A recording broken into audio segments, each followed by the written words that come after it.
Welcome to City News Connect. I'm Elliott Knopp. Tonight we'll have a look at everything Edmonton Oilers as round one of the 2024 Stanley Cup playoffs is underway. Later on, I'll have more on local businesses betting on the orange and blue to go all the way. But first, here's Adam Ziccarelli with a look at how we got to this point. One-timer score! Leon Draisaitl! The Edmonton Oilers season had its ups and downs, and after losing in the second round last season, expectations were high for the Edmonton Oilers to win the Stanley Cup. The team is back in the playoffs, and fans, media, and local businesses will benefit with a long run. But can the Oilers go all the way and win the Stanley Cup? It's cup or bust, right? Where everyone's at in their career, that's the expectation. Sensational goal for the captain, Connor McDavid! Lost for words, disappointed, sad, and maybe angry. Those were the feelings that Edmonton Oilers fans in the city had after last year's loss to the Las Vegas Golden Knights in the second round. The Edmonton Oilers losing to the eventual Stanley Cup champions for the second year in a row. But the team is back in the playoffs and back in the hunt for hockey's biggest prize, the Stanley Cup. Before the season began, analysts from across the country picked Edmonton to hoist the Stanley Cup. It's a regular preseason task of choosing the eventual champion before the season even starts. And there's a reason why expectations are so high in oil country. Mark Spector from Sportsnet says the expectations start from inside the room. When Leon Draisaitl says next season's cup or bust, after they lost that Game 6 to Vegas, that's pretty much set the expectations as high as they could be. The town wants a cup, but the players and Connor McDavid came out later and basically agreed with them. But the season started off poor for the Copper and Blue. The Oilers winning only one game in October, falling to a record of 1-9-1 after 11 games. So what went wrong so early? Abject failure had a big hand in it, right? I was at the game in Vancouver opening night, they got beat 8-1. And everybody, including everyone in Vancouver, no one knew Vancouver was any good. Everyone thought, the Oilers are going to toy with them. Well, it was the other way around. Then they lost to Vancouver again. Then they went 2-9-1. They lost a game in San Jose and were tied for 32nd place in the league, I believe. So it was really that, it took a great deal of things going wrong to put the pressure on the guys in that room to sort of get things going right. They have a good team, you knew they could play, but it was desperate times. They tried to get out of that losing streak a lot earlier than they finally did. It finally clicked one day in Washington and they never looked back. And with losses comes consequences. On November 12th, 2023, the Edmonton Oilers fired Jay Woodcroft and hired Chris Knobloch. No one can look back on that coaching change and say it wasn't the right thing to do. I mean, the team absolutely turned it around shortly thereafter. I'm not, like you, saying it was Jay Woodcroft's fault. He's clearly a good coach. He has an awesome winning percentage here in Edmonton. But he implemented a few new things off the start of the year. He had a couple injuries that weren't his fault. And he couldn't get this train back on the tracks. This is professional hockey. When you have a Stanley Cup contender and you're sitting there in 32nd place, they fire you. And that's what happened to Jay.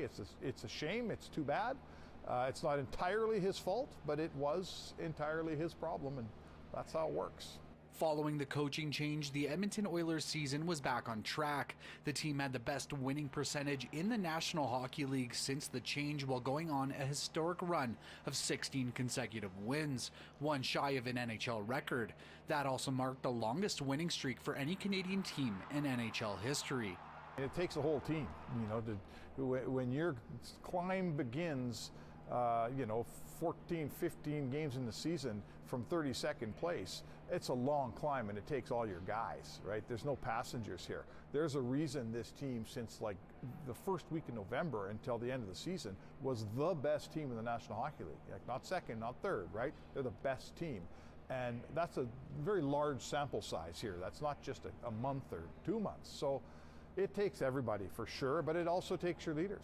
McDavid and Draisaitl weren't any good in that first 14 games. Stu Skinner wasn't any good in that first 14 games. Zach Hyman didn't have very many goals. He's got 54 now. So, it took the leaders to lead the way out, but it takes every guy and it takes all the followers, because you can't win all those games on the backs of 2 or 3 people, right? So now that the Edmonton Oilers are in the playoffs, are the expectations still the same as the beginning of the season? Yeah, they're the same. This team needs to not just get to a Stanley Cup, but win it. I think when you've got the greatest player in the game, he's got an excellent supporting cast. Look, the Oilers aren't perfect, okay? You can find a hole in their team. Maybe you don't love their defense. You can say Stu Skinner's only got one playoff run under his belt. There are no perfect teams. It's the cap system. So this is as good a team as they've had here. They're experienced. You'll remember that Tampa Bay had to lose a few times before they won cups. Colorado lost several times before they won cups. And now the Oilers have paved that path and made that journey. They've lost a few times now too, and it's their turn. There's no more. They need not learn anything more along the playoff trail, right? They've learned it all. So now it's time to produce. It's time to win. Time to beat good teams, and it's time to hoist a cup in Edmonton. In order to win the cup, Spector says everything needs to go right for the team because teams don't win the cup without a little bit of luck. Every cup winner has good luck. The wrong guys don't get hurt. That's where it starts. Matthias Ekholm was saying at practice that you have to be able to win games when maybe both teams aren't playing that well. You're both tired. You're not playing great. You get a goal from Sam Carrick or Matthias Janmark. There's a new hero every day. It's an old cliche in hockey. So there's 100 things that go right every year for one team, right? The Oilers have to be the one team this year. Do you think they're going to win? I think they're going to win the cup this year. I really do. I've never picked them before. I don't make a living picking the home team to win very often, my friend. I think that they've got a path through the Pacific that's very doable. They're going to have a real tough opponent coming out of the Central. And if you get to the big dance, and I'll take any Stanley Cup series where McDavid's on my team, I'll take my team every time. Ahead on City News Connect. You tell your audience, hey, we're going to talk about sports and we're going to talk about the hockey the majority of the time, but I still think most of them still want to know what's going on because they're sports fans. They like watching the big story and they want to know what it is. Local sports radio host Jason Gregor explains why Oiler playoffs are important for the city and how local coverage benefits from a deep playoff push. And still to come, businesses are ramping up playoff preparations ahead of an exciting spring in oil country.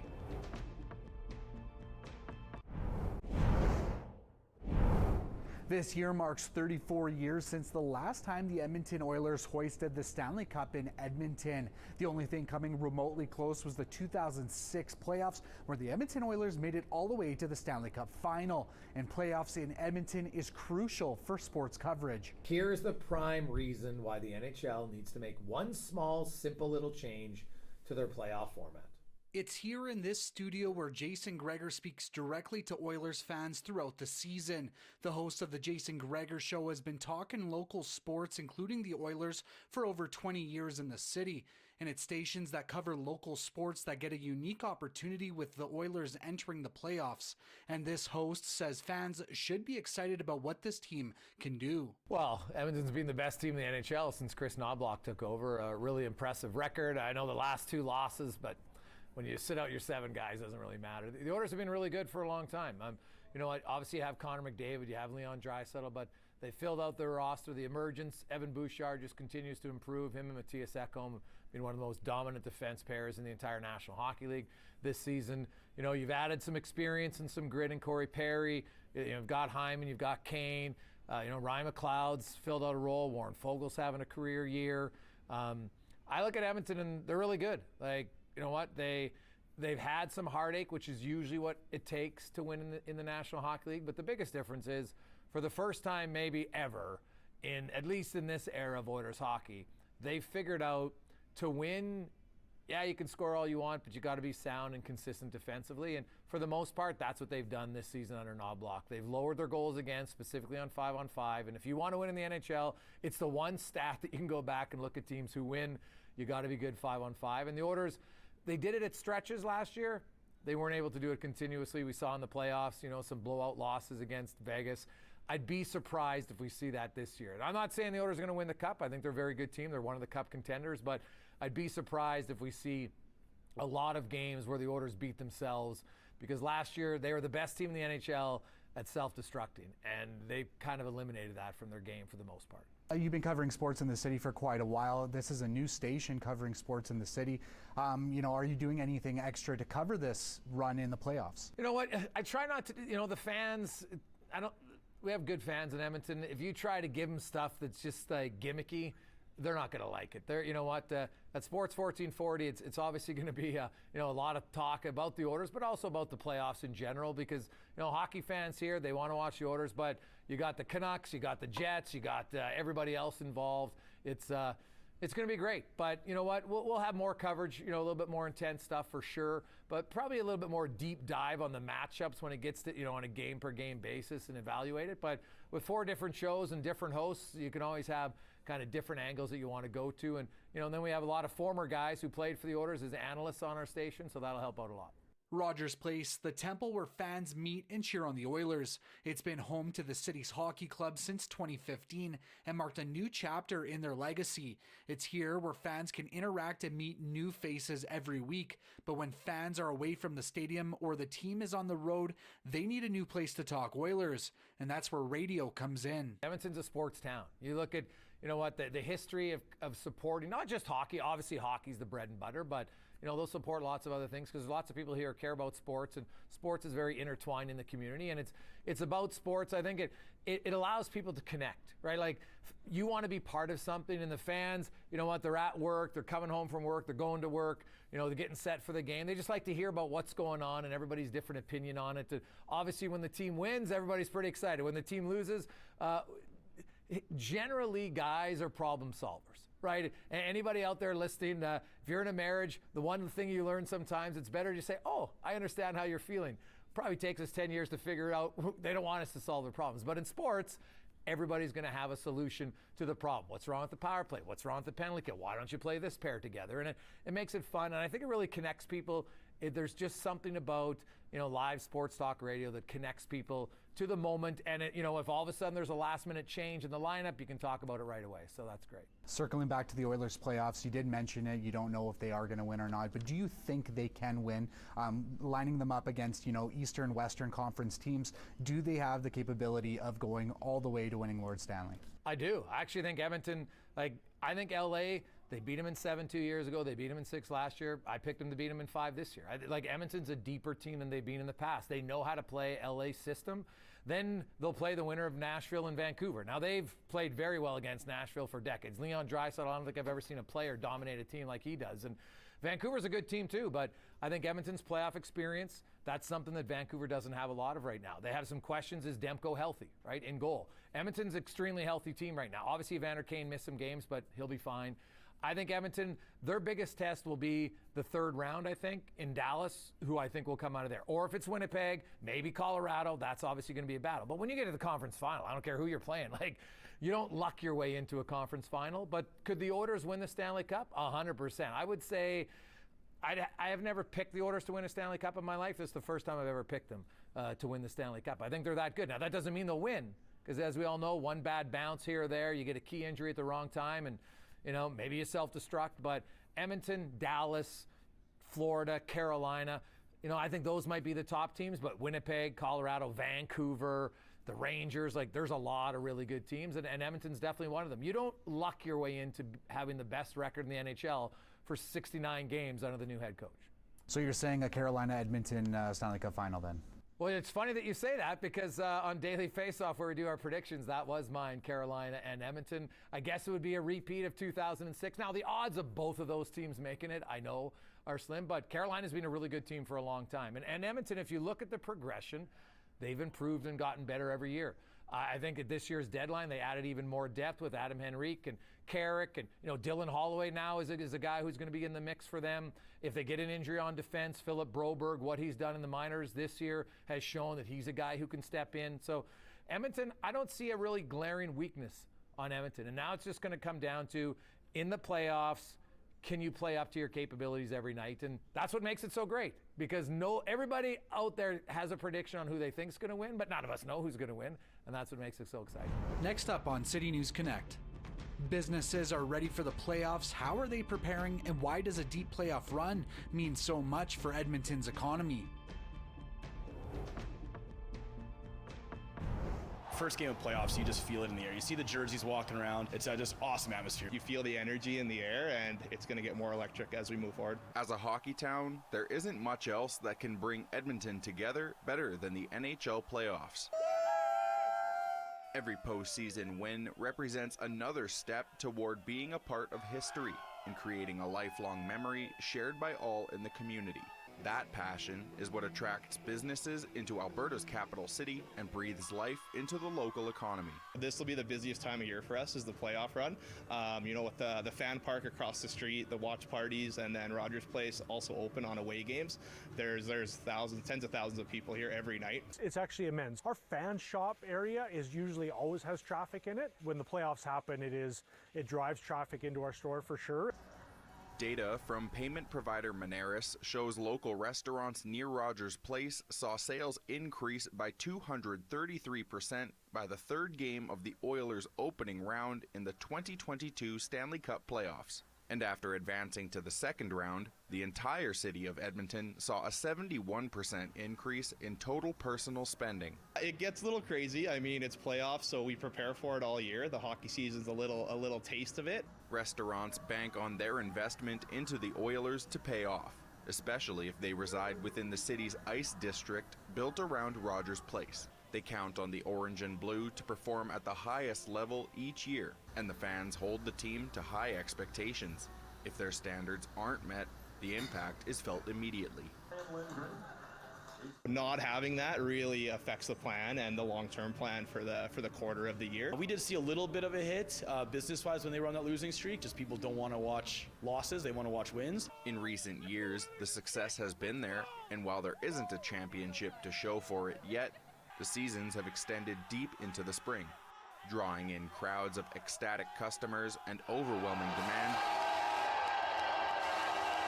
It's a kind of chaos these businesses crave even on the busiest nights. As soon as the game gets announced, we fill up right away. From staffing to hiring to training, it's a big transformation getting ready for the playoffs. And the further we go, the better the weather gets, and the more successful it is. One of the greatest moments of my job is when we get that first goal of the playoffs. Hopefully it happens early. The whole room's up, the whole room's cheering. You can't hear a word in here. It really does feel like you're at a sporting venue. Providing a memorable game day experience requires all hands on deck and a carefully coordinated strategy.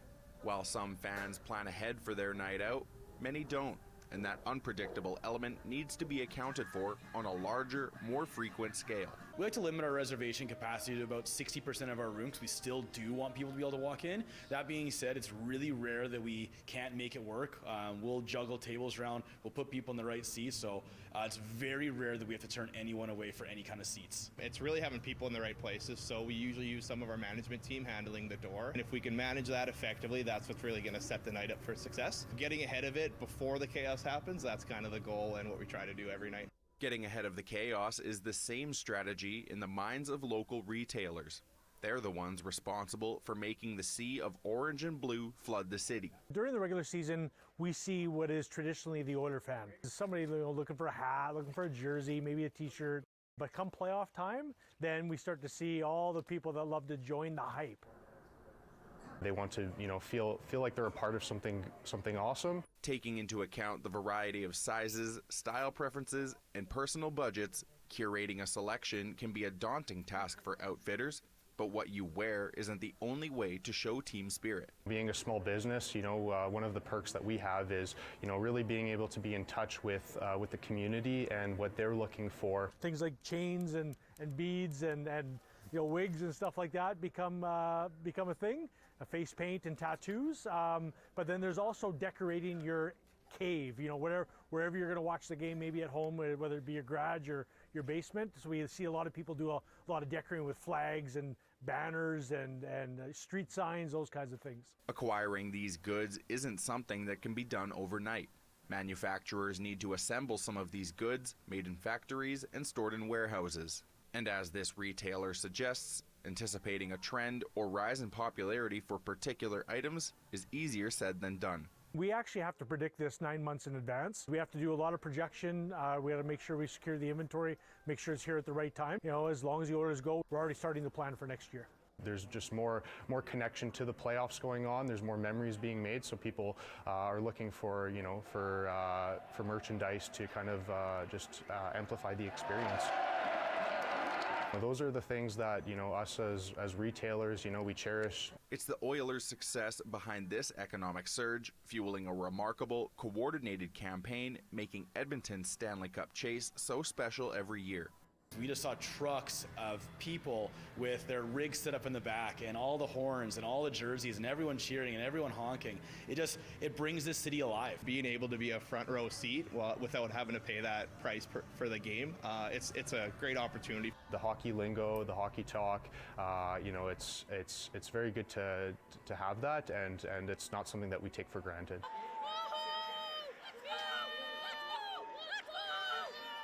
And the shared belief across the city that the Oilers will become the first team since the early 90s to bring hockey's biggest prize back to Canada stimulates local businesses betting on the orange and blue. Things are looking great for the Oilers organization and the city of Edmonton.